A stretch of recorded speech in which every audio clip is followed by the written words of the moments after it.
Partner ধীরে ধীরে change হয়ে যাচ্ছে বা অলরেডি চেঞ্জ হয়ে গেছে, তুমি সেটা বুঝতে পারছো, কিন্তু তার কারণটা কি কিছুতেই বুঝতে পারছো না। হয়তো তুমি তার সঙ্গে অনেক কথা বলে কারণটা বোঝার চেষ্টা করেছো, বা তার কাছে হয়তো অনেকবার জানতে চেয়েছো, বাট তারপরও সে হয়তো তোমার সাথে কথোপকথন করতে রাজি হয়নি বা ক্লিয়ার করে কারণটা বলেনি। তাহলে তার উপায় কি? দেখো, আমি বলব হয়তো এটাও হতে পারে যে তুমি সেই মানুষটাকে এখন আর গুরুত্ব দিচ্ছ না অতটা আগের মতো করে, বা হয়তো সময়টা দিচ্ছ না।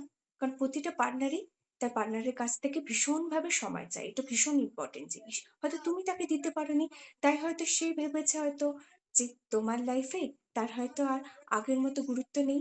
আর সেটা ভেবে সে হয়তো আস্তে, আস্তে চেঞ্জ হয়ে যাচ্ছে। এটা হতে পারে।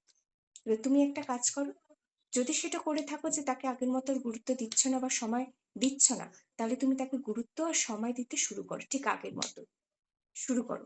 তারপরে দেখো সে আস্তে আস্তে চেঞ্জ হয়ে যায় কিনা, ঠিক আবার আগের মতো সেও চেঞ্জ হয়ে তোমাকে গুরুত্ব দিতে শুরু করে কিনা।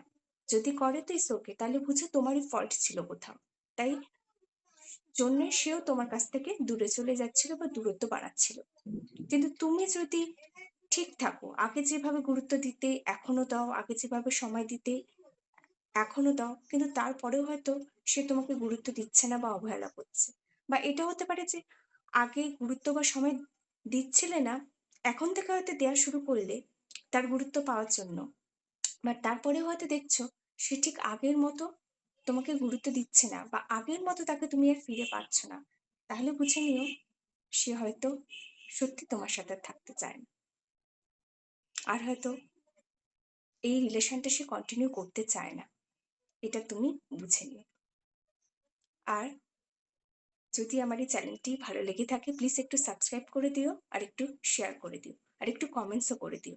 আর যদি চাও অন্য কোনো টপিকেও আলোচনা করি, সেটাও একটু বলে দিও প্লিজ।